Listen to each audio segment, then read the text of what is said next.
आक्रोश रैली के पूर्व केंद्रीय मंत्री अर्जुन मुंडा ने भी सरकार पर निशाना साधा है। कहा कि बीजेपी इस सरकार से आज डटकर मुकाबला करेगी, मुख्यमंत्री को जवाब देना होगा।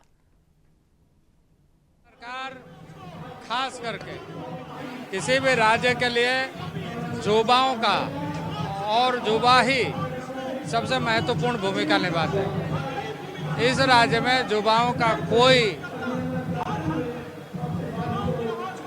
जिसे कहा जाए इस सरकार ने काम नहीं किया।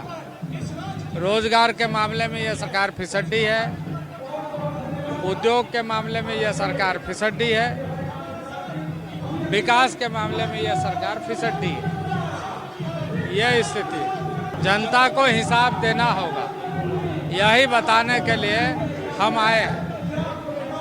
राज्य भर के युवाओं को आज रोकने का जो प्रयत्न किया गया, इससे हम रुकने वाले नहीं हैं। भारतीय जनता पार्टी के कार्यकर्ता डटकर मुकाबला करेंगे।